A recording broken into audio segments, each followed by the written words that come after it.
Hello everyone, welcome to अधिकारी study channel. आज आपको मैं chapter number first relation and function की एक्सरसाइज करा रहा हूं। इससे पहले इसके बेसिक कॉन्सेप्ट मैंने आपको करा दिए थे। फिलहाल अब चलते हैं एक्सरसाइज 1.1 पे। तो पहला क्वेश्चन है, इसने हमें कहा है कि निर्धारित कीजिए कि क्या निम्नलिखित संबंधों में से प्रत्येक स्वतुल्य, सममित तथा संक्रामक है या नहीं। सबसे पहले दिया हुआ है समुच्चय A बराबर, उसमें एलिमेंट है 1 से लेकर 14 तक में संबंध R इस प्रकार परिभाषित है कि R बराबर XY, जहां पर संबंध है 3x माइनस y बराबर 0 और ये XY की वैल्यू जो है इसी के अंदर से आनी है। तो ठीक है, शुरू करते हैं। सबसे पहले जब मैं x बराबर 1 लेता हूं, अगर मैं यहाँ पे x की जगह 1 रखूं तो y की जगह आ जाएगा 3, यानी पहली वैल्यू 1,3 आ गई। फिर x की जगह 2 रखा, 3 दूनी 6 माइनस y, तो y बराबर 6 आ गया, यानी कि 2 के साथ 6 आ गया। फिर x बराबर 3 लिया तो 3 गुणा 3 माइनस y बराबर 0, यानी y बराबर 9, तो 3,9 आ गया। फिर x बराबर 4 लेंगे तो 3 गुना 4 माइनस y, तो y बराबर 12, यानी कि 4,12 आ गया। फिर x बराबर 5 लेंगे तो 3 गुना 5 माइनस y, यानी कि y बराबर 15, तो यह आ जाएगा 5,15। अब आप देखिए 5,15, इसमें 15 नहीं है, तो इसका मतलब है ये वाली वैल्यू नहीं ली जाएगी। तो रिलेशन R जो है वो आया हमारा 13, 26, 39, 412। अब हमें तीनों चीजें चेक करनी है कि स्वतुल्य, सममित या संक्रामक है या नहीं है। सबसे पहले बात करते हैं स्वतुल्य की। स्वतुल्य में क्या होता है, अगर पहला एलिमेंट 1 है तो 1 का 1 के साथ होना चाहिए, यानी कि 1 1 होना चाहिए। इसमें 1 1 नहीं है, बाकी की बात तो बात की है, लेकिन पहला ही नहीं है, तो इसका मतलब है स्वतुल्य नहीं है। फिर दूसरा आता है सममित। सममित में क्या होता है, अगर 1 3 के साथ रिलेटेड है तो फिर 3 के साथ 1 होना चाहिए, यानी x रिलेटेड y तो y रिलेटेड x होना चाहिए, जैसे कि हमने सीखा था। तो अगर 1 3 है तो 3 1 भी होना चाहिए, जो कि नहीं है, यानी कि सममित नहीं है। फिर आता है अगर 1 3 के साथ है, 3 9 के साथ है, देखो 1 3 के साथ, 3 9 के साथ, तो 9 1 के साथ होना चाहिए, वो भी नहीं है, तो इसका मतलब है संक्रामक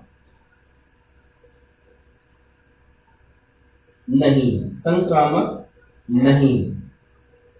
तो रिफ्लेक्सिव नहीं है, सिमेट्रिक नहीं है और ट्रांजिटिव नहीं है, तीनों ही ये नहीं है।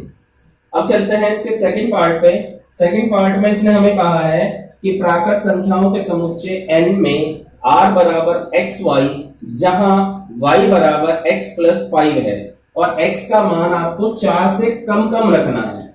4 से कम कम रखने का मतलब है मैं x बराबर 1 लेता हूं पहले, तो y बराबर आ जाएगा 1 प्लस 5 यानी कि 6, तो पहला पॉइंट 1,6 आ गया। फिर x की जगह 2 रखेंगे तो 2 प्लस 5 यानी कि 7, तो 2,7 आ गया।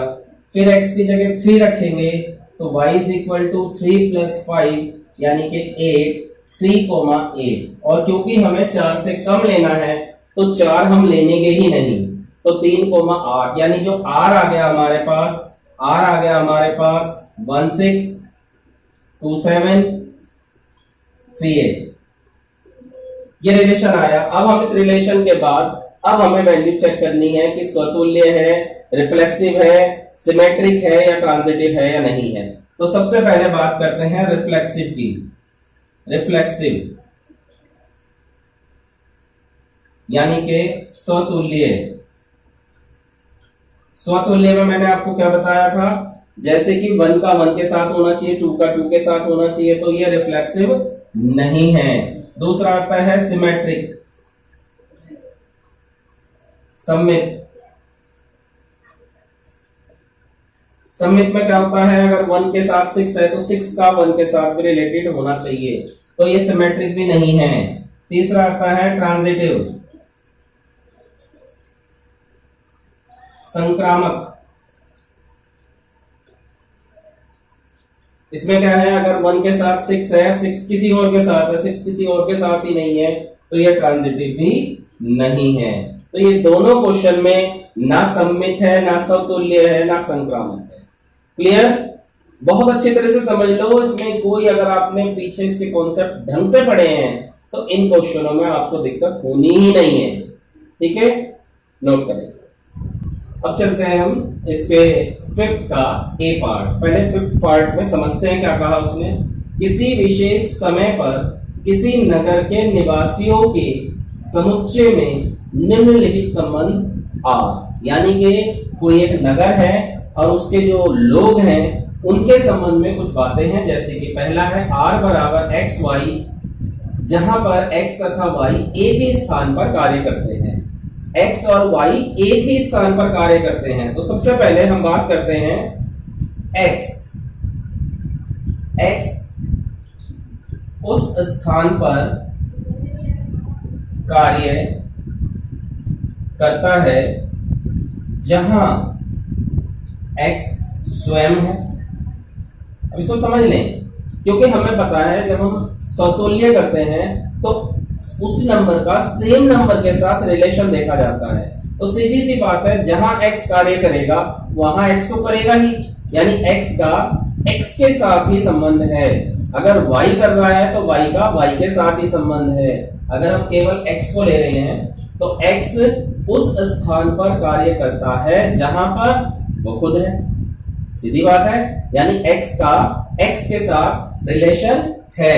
तो क्या लिखेंगे, यहां पे लिखेंगे अतः यह स्वतुल्य है। ठीक है, दूसरा पॉइंट लेते हैं। दूसरा पॉइंट ये कह रहा है x तथा y एक ही स्थान पर कार्य करते हैं। x उस स्थान पर कार्य करता है जहां y करता है, तो y भी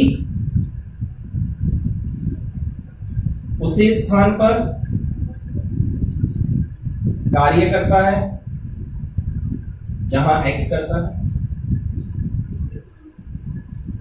सीधी सी बात है भाई, हम राम और श्याम की बात कर रहे हैं। इसने कहा राम तथा श्याम एक ही स्थान पर कार्य करते हैं। अब इस बात को समझें, राम उस स्थान पर कार्य करता है जहां श्याम करता है। तो अगर हम श्याम की तरफ से कहें तो श्याम उस स्थान पर कार्य करता है जहां राम करता है। यानी अगर x r y है तो सीधी सी बात है r y x भी होगा। तो दोनों बात ये क्लियर है। अतः यह सममित है। ठीक है, ये क्या हुआ, ये सममित है। अब यहां कर रहा हूं मैं, समझ लेना। इसके बाद ये है, तो चलो इसको रब कर देते हैं, कान में लिखेंगे इसे।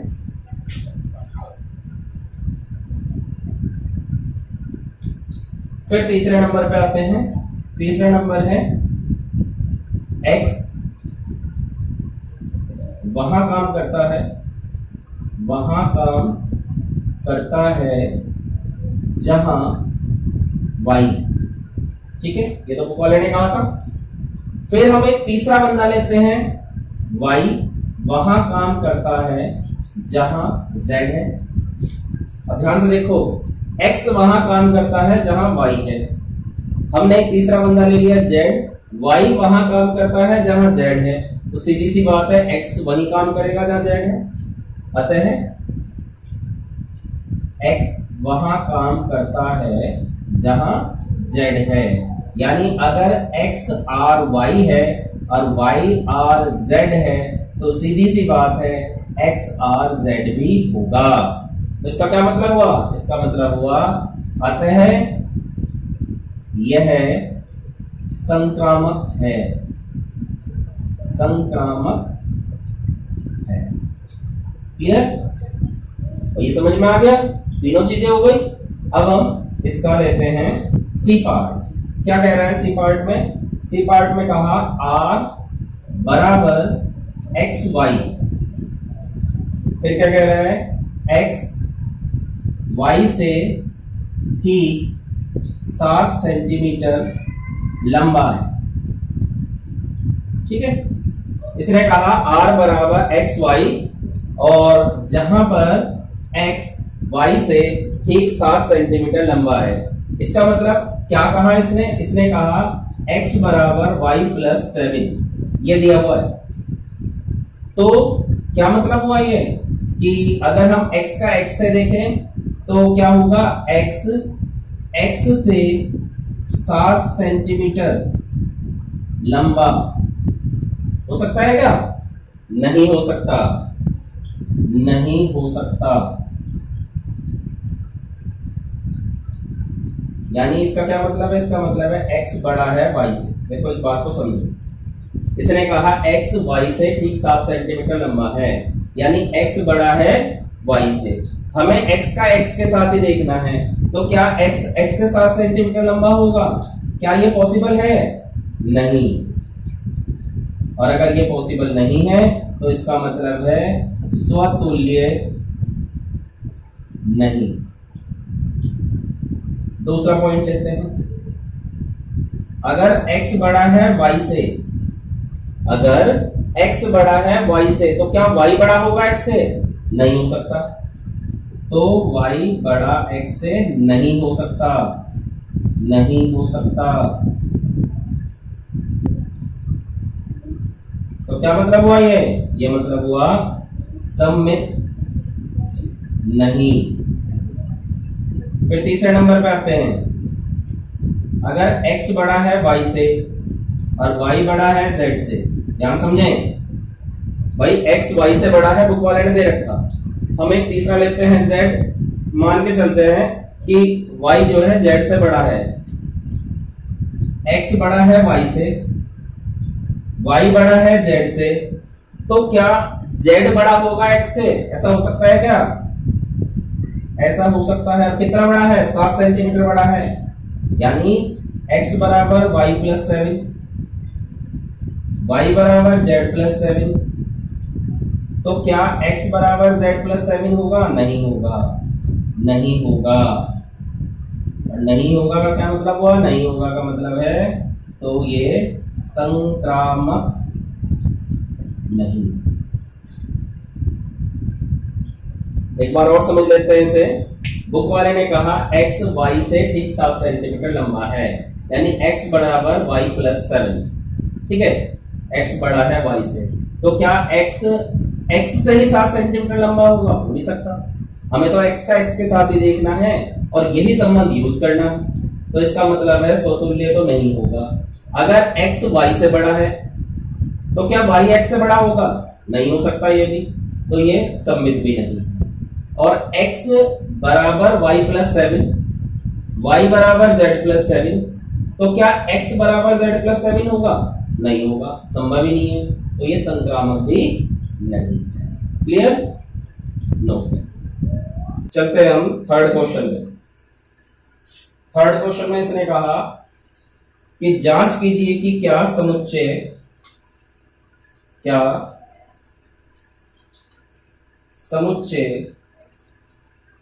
1 2 3 4 5 6 1 2 3 4 5 6 में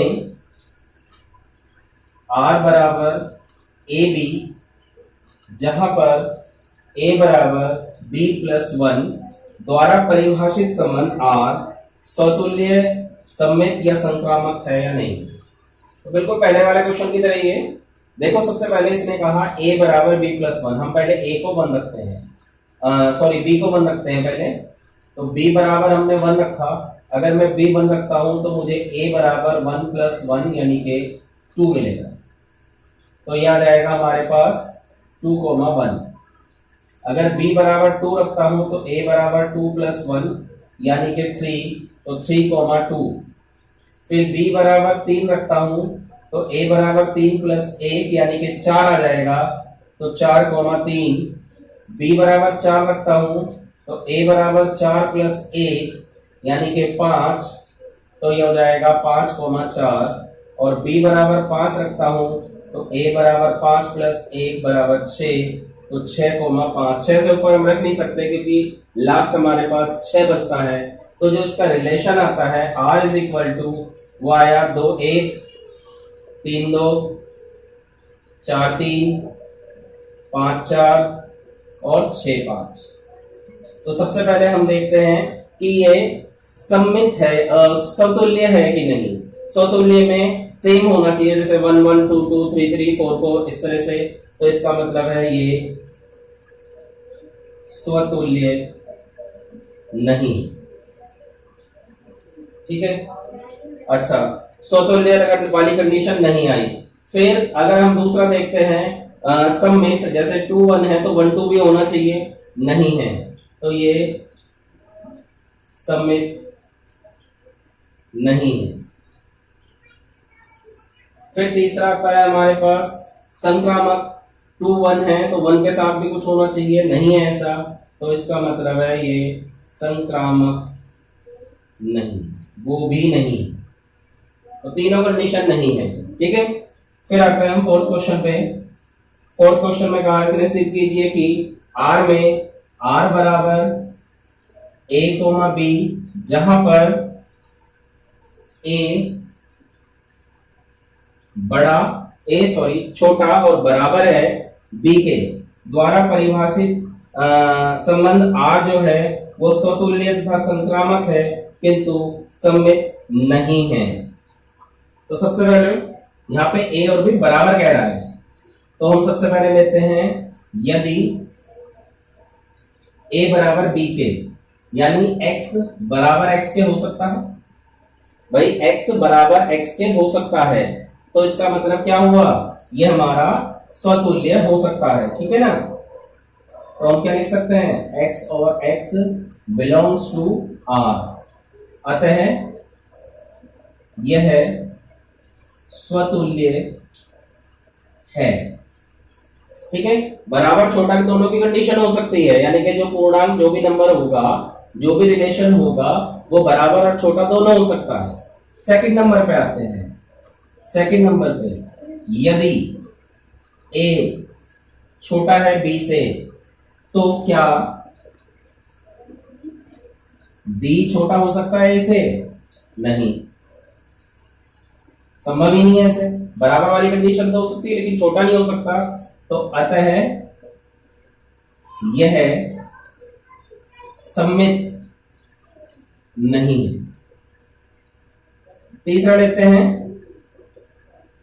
यदि A छोटा है B से और B छोटा है C से, तो A C से छोटा हो सकता है। बिल्कुल संभव है, संभव है, संभव है,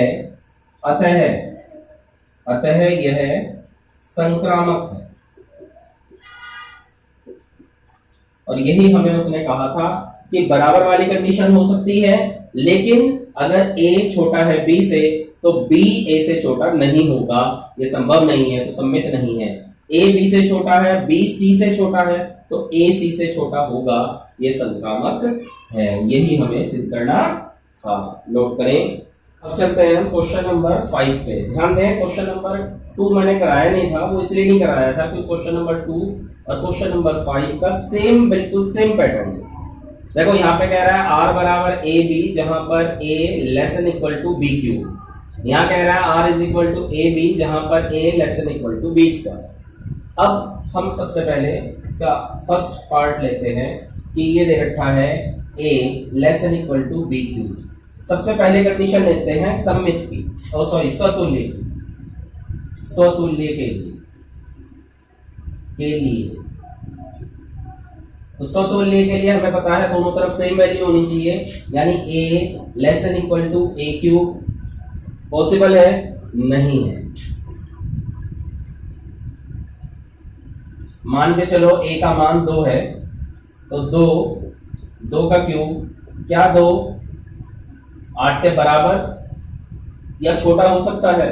2 छोटा हो सकता है लेकिन बराबर नहीं हो सकता। अगर इसी बात को हम 1/2 के हिसाब से लें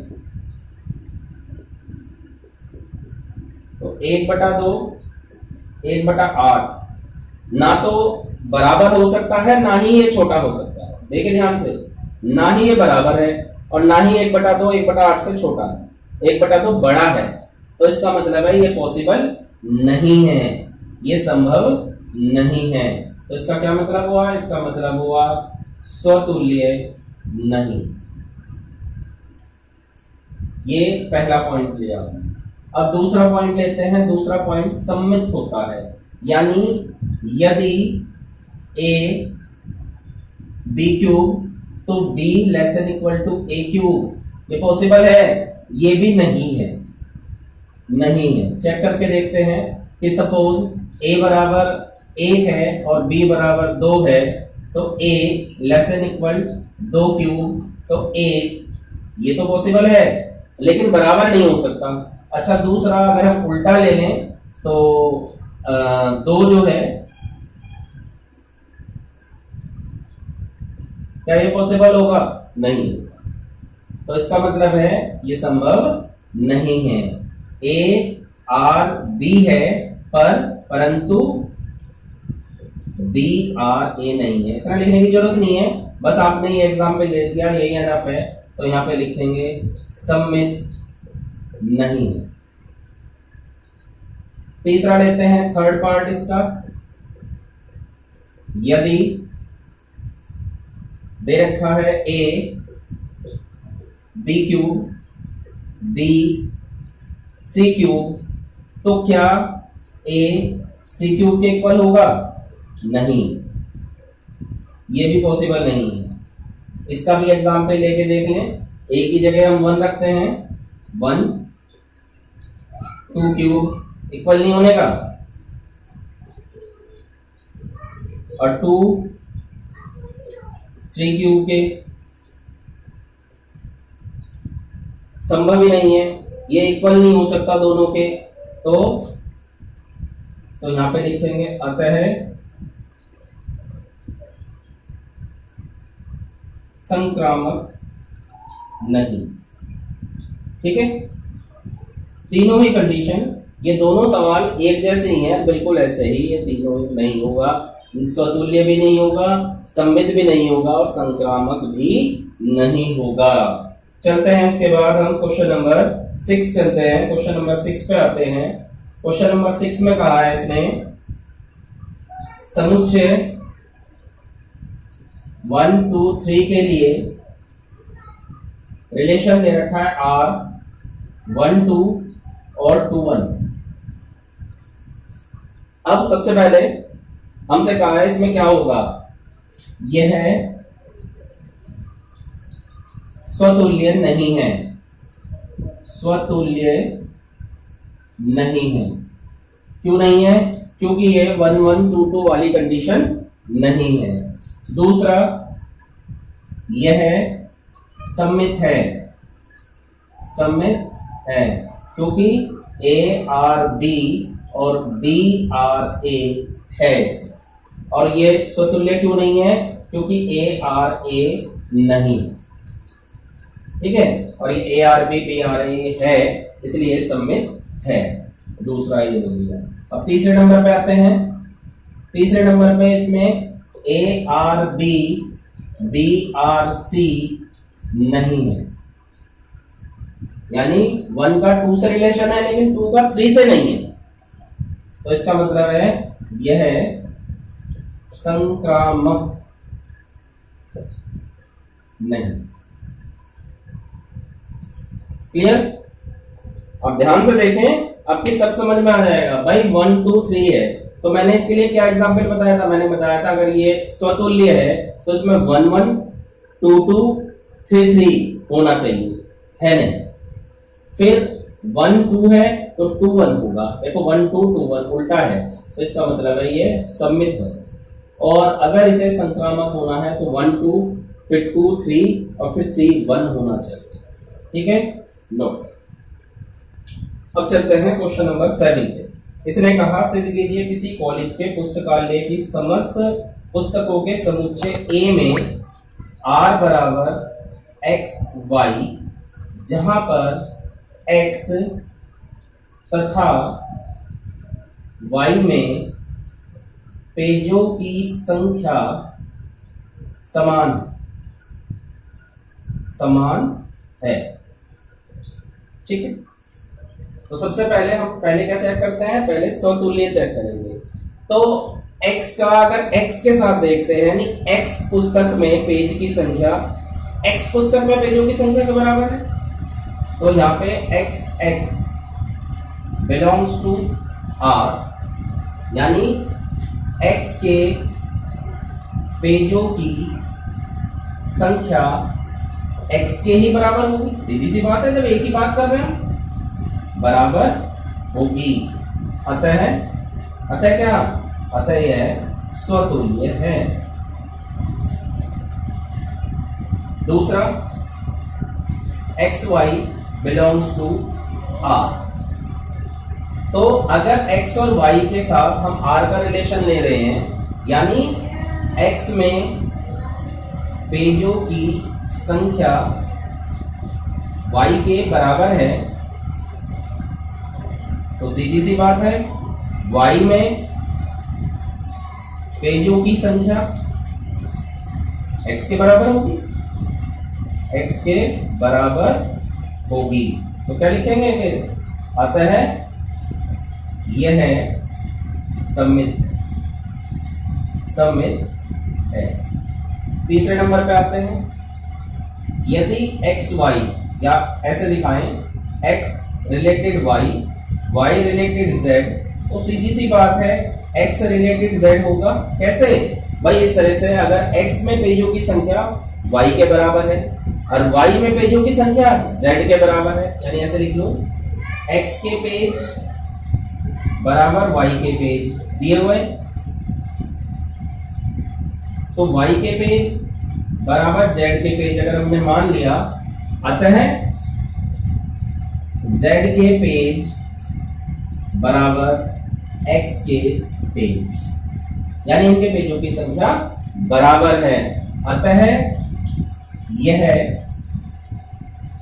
संक्रामक भी है। और आपको क्या बताया था मैंने, जो सममित, स्वतुल्य और संक्रामक तीनों होगा वो तुल्यता संबंध रखता है। अतः यह तुल्यता संबंध है। क्लियर। अब चलते हैं क्वेश्चन नंबर 8। क्या कह रहा है क्वेश्चन नंबर 8, सिद्ध कीजिए a बराबर 1 2 3 4 5, a बराबर 1 2 3 4 5, और इसने कहा है r बराबर ए बी, जहां पर a माइनस बी का मॉडुलस सम है।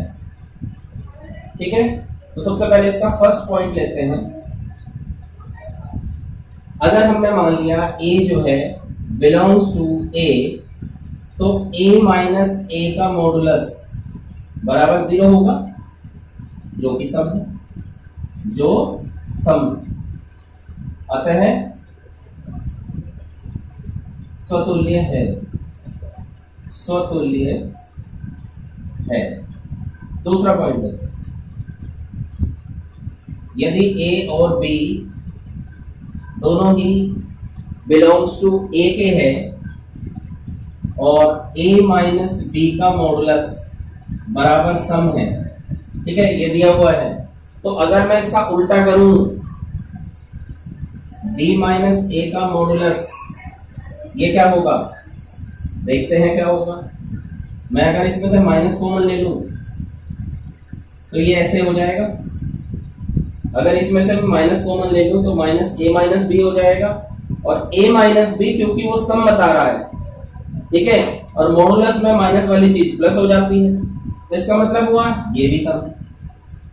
और अगर ये दोनों सम हो गए तो क्या हो गया फिर ये सममित है, सममित है। ठीक है, फिर तीसरा पॉइंट लेते हैं। a माइनस बी का मॉडुलस सम दे रखा है, हम मान के चल रहे हैं b माइनस सी का मॉडुलस भी सम है। अब हमें क्या लाना है, हमें लाना है a माइनस सी का मॉडुलस सम होगा। क्या करें, दोनों को, इन दोनों को क्या कर दें हम, इन दोनों को जोड़ दें, इन दोनों को जोड़ दें। तो जोड़ देते हैं इन दोनों को। हमें लाना क्या था, हमें इसने कहा था एक दूसरे से संबंधित है, एक दूसरे से संबंधित है, तो जोड़ देते हैं जिन्हें। ये हो गया हमारा a minus B plus B minus C, ये कट गया तो देखो a माइनस सी आ गया, और जो क्या हुआ, सम हो गया। इसका क्या मतलब हुआ, इसका मतलब हुआ यह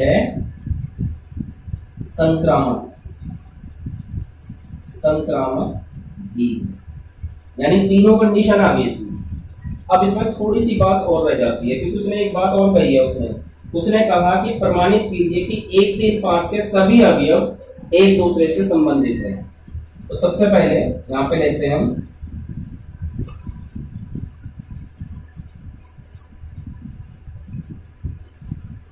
1, 3, 5। ठीक है, अब इसके बारे में बताना हमें। 1, 3, 5 ये सभी विषम संख्या है, विषम संख्या है जिनका अंतर, क्योंकि बात यहां अंतर की चल रही है, देखो बात यहां अंतर की चल रही है, तो इन विषम का जब भी आप अंतर करेंगे, 1 में से 3 घटा दो -2 आएगा, मॉडुलस करोगे 2 हो जाएगा।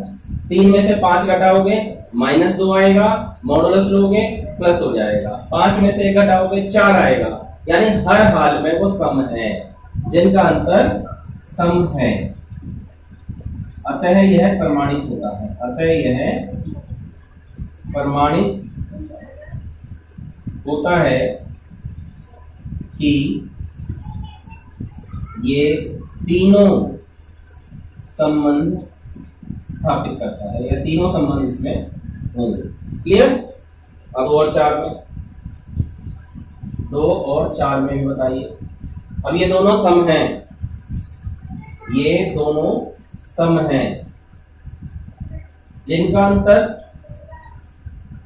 सम होगा, सम होगा, अतः यह भी प्रमाणित है, यह भी प्रमाणित है।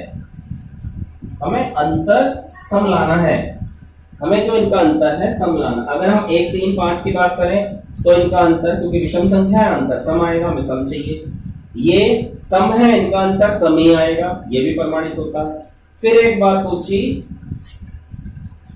कि 1, 3, 5 व अगर 2, 4 लें और इनका अंतर करें, इनमें एक विषम व दूसरा सम है, सम है, और जिनका अंतर क्या होता है, इनका अंतर विषम होता है, विषम होता है, और हमें लाना क्या है, सम है। अतः यह प्रमाणित नहीं होता, नहीं होता है। क्लियर, समझ में आ गया। इन क्वेश्चनों को आप आराम से, मतलब वीडियो को रिवाइंड कर करके आप देखेंगे तो सारे क्वेश्चन आपको बहुत अच्छी तरह समझ में आएंगे। ठीक है, अगर आपको ये समझ में आ गया है तो आप लाइक जरूर करें, और 8 क्वेश्चन मैंने आपको कराए हैं, आप इनकी बहुत अच्छी तरह प्रैक्टिस करें। जब आपको ये क्लियर हो जाए कि 8 क्वेश्चन हमें बिल्कुल अच्छी तरह समझ में आ गए, फिर इसके आगे हम करते हैं। ठीक है, थैंक यू।